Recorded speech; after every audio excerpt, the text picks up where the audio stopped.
सबसे पहला reserve forest किस वर्ष बना था? ये बताइए, नोटा कब इंट्रोड्यूस हुआ था इंडिया में? क्या भारत भी सदस्य है सुरक्षा परिषद का? 1857 की क्रांति में किन पुरुषों ने महत्वपूर्ण भूमिका निभाई थी?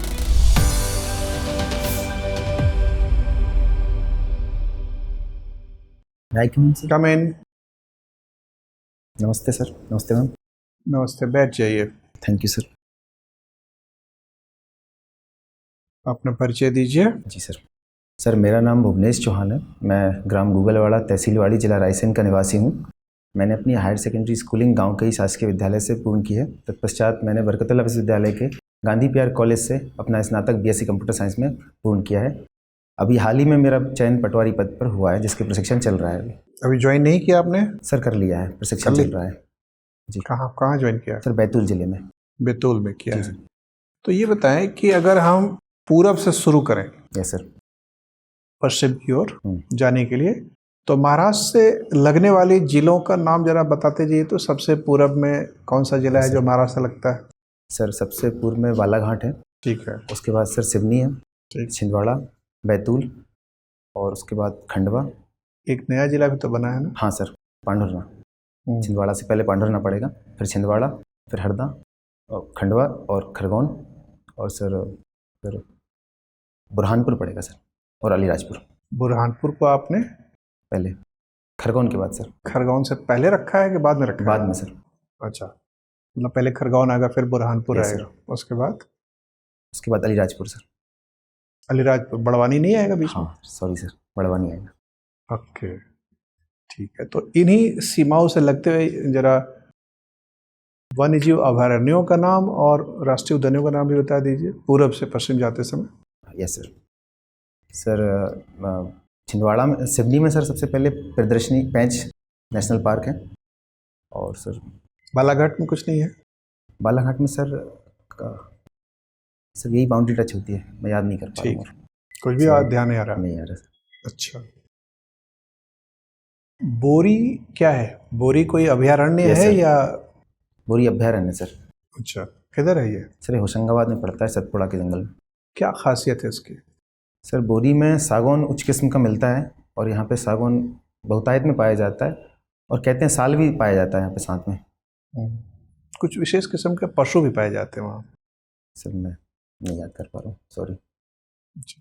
वहाँ पर एक उड़ने वाला गिलहरी पाया जाता है। जी सर। कैसे उड़ता है वो? क्या उसके पंख होते हैं? नहीं सर, मुझे पता नहीं। मैंने सर कुछ क्लिप्स देखी हैं, एक टहनी से दूसरी टहनी पे कूद जाते हैं वो, लंबी दूरी तक कूद जाते हैं, शायद इसलिए कहते होंगे। अच्छा, इस इलाके में भारत का सबसे पुराना आरक्षित वन भी है, रिजर्व फॉरेस्ट। सर सबसे पहला रिजर्व फॉरेस्ट किस वर्ष बना था?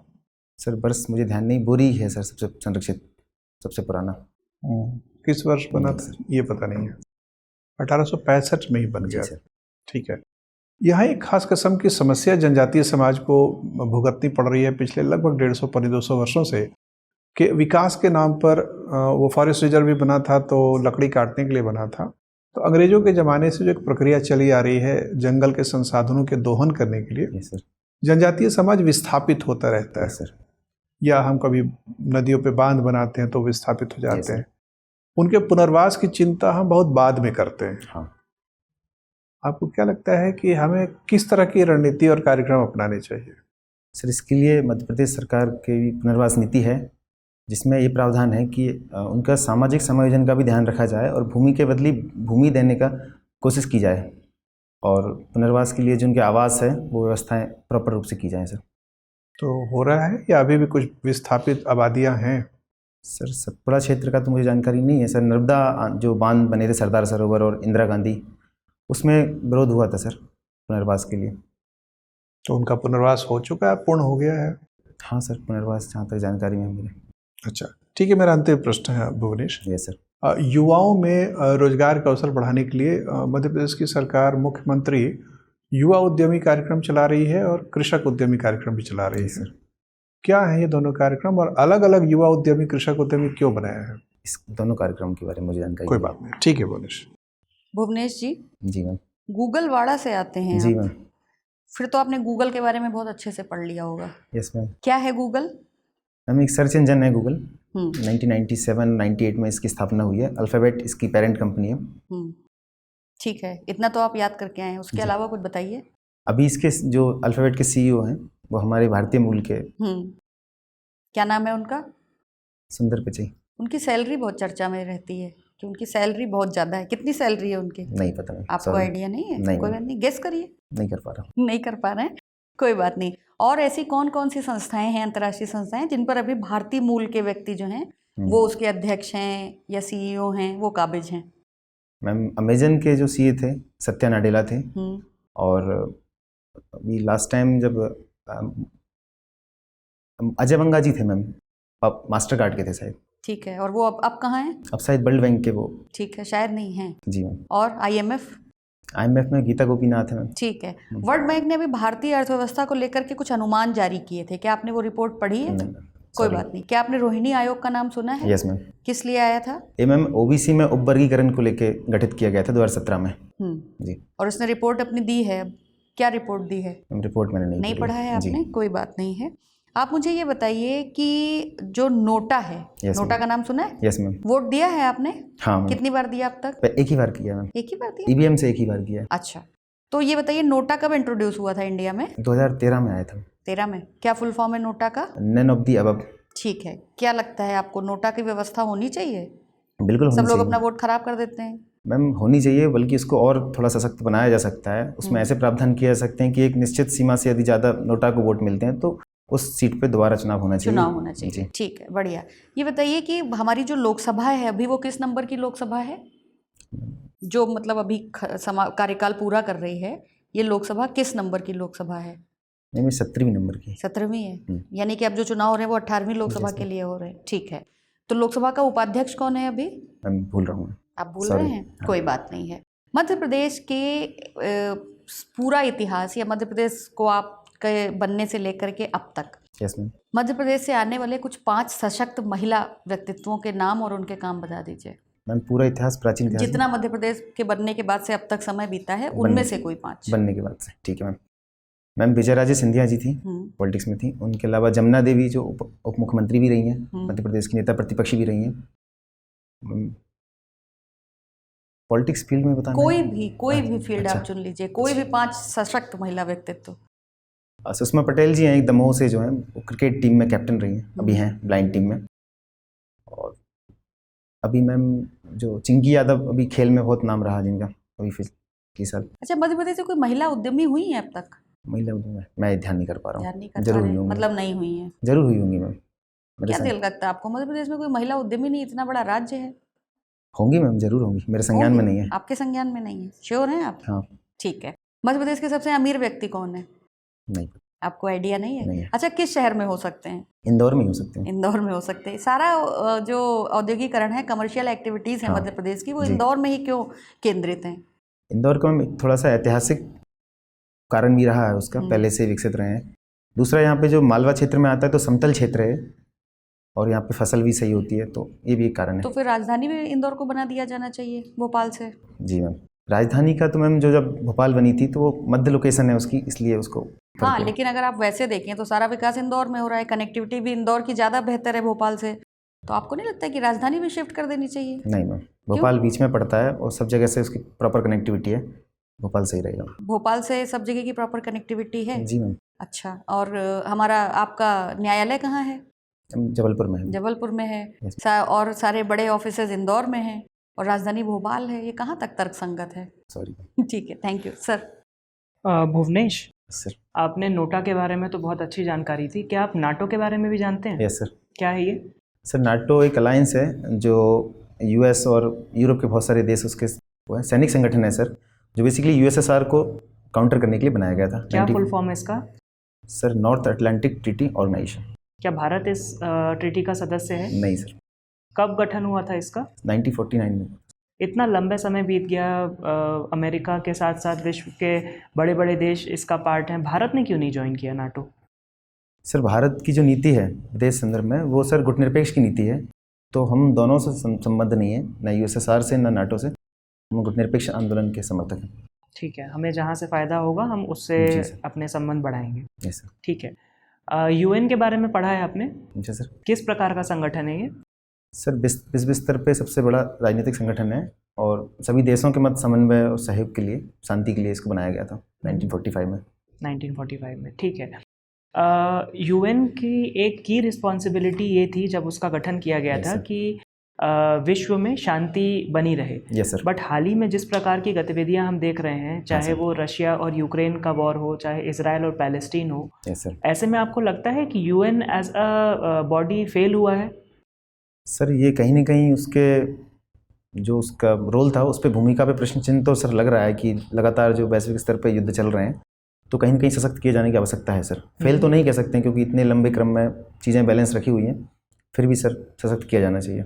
ठीक है, यूएन के कुछ अंगों का नाम बता पाएंगे? सर एक तो उसका जो सभा होती है सर, महासभा, यूएन महासभा होती है, ठीक है। और जो स्थायी सदस्य होते हैं 5 स्थायी सदस्य इनको यूएनएससी का पार्ट होते हैं, सुरक्षा परिषद। सुरक्षा परिषद, सॉरी सर। ठीक है, क्या भारत भी सदस्य है सुरक्षा नहीं है परिषद सर। का? नहीं है सर। क्या आपको लगता है भारत को सदस्यता मिलनी चाहिए? सर बिल्कुल मिलनी चाहिए। किन बिंदुओं पे ये आप कह सकते हैं? सर चूंकि भारत एशिया में सर एक चाइना है अभी, लेकिन एशिया में बहुत बड़ी जनसंख्या का भाग रहता है और भारत इतने बड़े क्षेत्र का भी प्रतिनिधित्व करता है और डाइवर्सिटी का प्रतिनिधित्व करता है और इकॉनमी के स्तर पे देखें तो डेवलपिंग नेशन है, इसलिए सर होना चाहिए भारत को। ठीक है। आप मुझे ये बताइए कि यूएनएससी के अलावा क्या यूएन की कोई ऐसी संस्था भी है जो बाल विकास के क्षेत्र में काम करती है? सर हाँ। कौन सी है? के लिए सर यूनिसेफ है सर। क्या फुल फॉर्म है इसका? फुल फॉर्म याद नहीं। ठीक है, कोई बात नहीं। अगर हम भारत की बात करें यस सर। तो बाल विकास के क्षेत्र में सरकार द्वारा चलाई जाने योजना के बारे में कुछ बता सकते हैं? Yes sir. Sir Madhya Pradesh सरकार या भारत सरकार? मध्य प्रदेश सरकार की बताइए पहले। मध्य प्रदेश सरकार में सर लाडली लक्ष्मी योजना है जो सबसे फेमस है। उसके अलावा सर बच्चों के लिए अन्य योजना में अटल बिहारी, यहाँ पे बाल आरोग्य मिशन चलता है कुपोषण को काउंटर करने के लिए, और सर्व शिक्षा अभियान था सर, स्कूल चले हम अभियान इस शिक्षा के लिए था यहाँ पे बच्चों के लिए। ठीक है। नवजात शिशुओं को बीमारियों से बचाने के लिए भारत सरकार का एक इम्यूनाइजेशन प्रोग्राम भी चलाया जाता है। क्या नाम है उसका? इंद्रधनुष कार्यक्रम। इंद्रधनुष कार्यक्रम। इसके अंतर्गत कुछ बीमारियों के नाम बताए गए हैं जिन पे अगर वैक्सीन दी जाएगी तो उन्हें उनके संक्रमण से बच्चों को बचाया जा सकता है। सर। कौन कौन सी बीमारियां हैं ये? जी सर, उसमें फ़िलहाल 12 टीके शामिल हैं सर। जब वो कार्यक्रम शुरू किया गया था उसमें 60 टीके थे, जिनमें सर डिप्थीरिया है, पर्टूसिस है, टिटनेस है, पोलियो है आदि सर। ठीक है। हाल ही में भारत सरकार ने एक अनाउंसमेंट किया है जिसके तहत महिलाओं में होने वाले एक प्रकार के कैंसर के लिए भी एक टीका है जिसको ऐसा कहा गया है कि इम्यूनाइजेशन प्रोग्राम में इंक्लूड किया जाएगा। कौन सा है वो? सर सर्विकल कैंसर को लेकर। सर्वाइकल कैंसर को लेकर है। ठीक है। भुवनेश, आप मुझे ये बताइए कि अगर आपको कभी ऐसा मौका मिले कि आप लोक सेवा आयोग, विशेष तौर पर मध्य प्रदेश लोक सेवा आयोग को सुधार के कुछ बिंदु बताना चाहें जिस दिशा में वो सुधार कर सकते हैं, तो आप क्या सुझाव देना चाहेंगे उन्हें? सर मैं ये कहूँगा, जो अभी हाल में देखा जाता है कि प्रश्नों पे बड़ी आपत्तियाँ आती हैं और हर साल कोर्ट केस जाता है सर, तो मैं प्रश्नों के स्तर पे हमें सुनिश्चित करना चाहेंगे कि कोई उत्तर गलत ना हो और ऐसा विवाद की स्थिति ना बने। और सर अभी हाल में काफ़ी कॉपी चेक बच्चे नहीं देख पा रहे हैं, तो उस चीज़ को थोड़ा सुनिश्चित कराएंगे। क्या आप एग्ज़ाम साइकिल से संतुष्ट हैं? हाँ सर, एक ये भी है, बच्चों की मांग रहती है कि प्रॉपर टाइम नहीं दिया जा रहा है, तो यूपीएससी ऐसा पैटर्न करने की सलाह दूंगा कि फिक्स टाइम पे कैलेंडर जारी किया जाए और फॉलो किया जाए। ठीक है सर। भुवनेश, मध्य प्रदेश में अंतर्राष्ट्रीय हवाई अड्डे कितने हैं? जी सर। अंतर्राष्ट्रीय हवाई अड्डे जहाँ अंतर्राष्ट्रीय उड़ानें भरी जाती हैं? 4 हवाई अड्डे हैं सर। कहाँ कहाँ हैं? सर भोपाल, इंदौर में, ग्वालियर, जबलपुर में। इंदौर, भोपाल, ग्वालियर और चौथा जबलपुर सर। जबलपुर।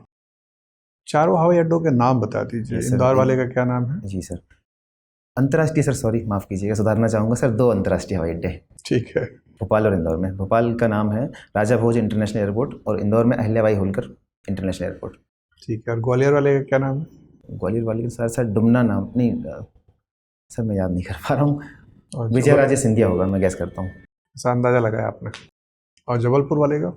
वो डुमना है सर, रानी दुर्गावती। अच्छा, रानी अवंतीबाई भी कोई थी? हाँ सर। वो कौन थी? सर गौड़ शासिका थी मध्य प्रदेश में, जिन्होंने 1857 क्रांति में भाग लिया था। अच्छा, तो क्या हुआ उनके साथ? सर वो शहीद हो गई सर, खुद से आत्म बलिदान कर दिया उन्होंने। अच्छा, और रानी दुर्गावती कब थी? ये सर मुगल पीरियड में थी, मुगलों से इनका संघर्ष चला 16वीं शताब्दी में। अच्छा, इनका क्या हुआ? इन्होंने भी सर आत्म बलिदान कर दिया। बलिदानी स्त्रियां ज़्यादा हुई हैं यस सर। मध्य प्रदेश में, यस सर। पुरुष भी बलिदानी हुए हैं। Yes sir. 1857 की क्रांति में किन पुरुषों ने महत्वपूर्ण भूमिका निभाई थी? सर मध्य प्रदेश में जो शेख रमजान का नाम आता है, सादत खां का मेन नाम आता है, तात्या टोपे यहीं एक्टिव थे सर इसी फील्ड में। और सर जनजातीय क्षेत्र में जनजातीय जनसंख्या में टंट्या भील और खाज्या नाइक का नाम उल्लेखनीय है सर।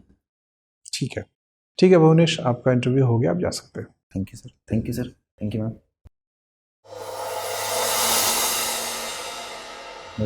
आइए, बैठिए बैठिए। Thank you sir. तैयारी तो ठीक लग रही है आपकी, यस सर। और प्रेजेंटेशन भी ठीक है, व्यक्तित्व अच्छा लग रहा है। एक दो बातों पर सिर्फ ध्यान रखना है। जी सर। एक तो ये है कि आपका आई कांटेक्ट थोड़ा इवेजिव, अर्थात थोड़ा सा पलायनवादी टाइप का नज़र आ रहा था। सर। जब आप जवाब दे रहे थे तो बजाय कि प्रश्नवाचक के ऊपर नज़रें टिका के जवाब देने के, आप लगातार इधर उधर की दिशाओं में देख रहे थे, जी सर। जो बहुत अच्छा आदर्श स्थिति नहीं मानी जाती है। तो प्रयास करिए कि नज़रों में नज़रें मिला के जवाब दें। Okay sir. ठीक है, वो आत्मविश्वास का परिचायक होता है।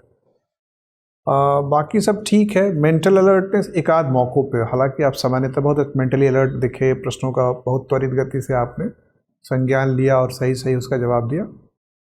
एक जगह जब आपसे पूछा है कि यूएन के कुछ ऑर्गन्स के नाम बताइए, तो वो फटाफट 6 ऑर्गन का नाम पहले बताना था। हाँ सर। ठीक है, उसमें वस्तुनिष्ठता होनी चाहिए। यस सर, फैक्ट तैयार करने को लगे।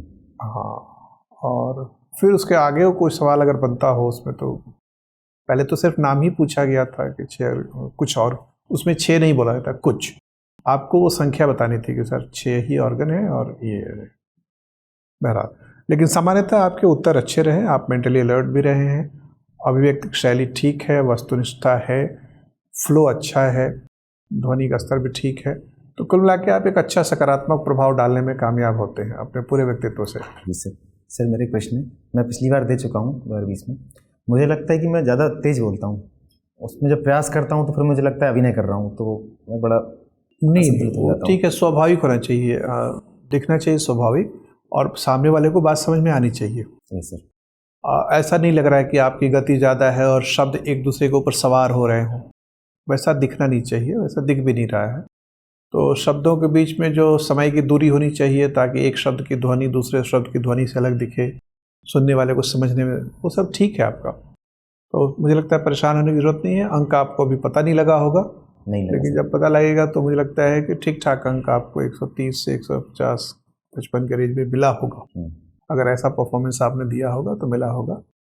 और वैसे मिलने को तो कुछ लोगों को 165-167 भी मिले हैं। यस सर, 166 हाईएस्ट गया। हाँ, तो आप भी उस कैटेगरी में आ सकते हैं, आपके पास वो पात्रता है, मतलब Yes, उस sir. व्यक्तित्व वो तत्व हैं। जी सर। अब वो उस दिन डिपेंड करता है कि आप, कुछ तो लक भी होता है कि Yes, sir. किस तरह के सवाल आपके सामने गढ़ के परोसे गए, और उस दिन आपका मिजाज कैसा था। Yes sir. तो 10-20 नंबर का वेरिएशन तो थोड़ा सा मूड और कोइंसिडेंस पे जाता है, लेकिन 130-40 वाला रेंज बहुत आराम से आपके लिए अचीवेबल है। Thank you sir. ठीक है मैम, यदि आप कुछ बोलना चाहें। नहीं, सर ने बता दिया। Thank you. ठीक है, all the best. Thank you sir.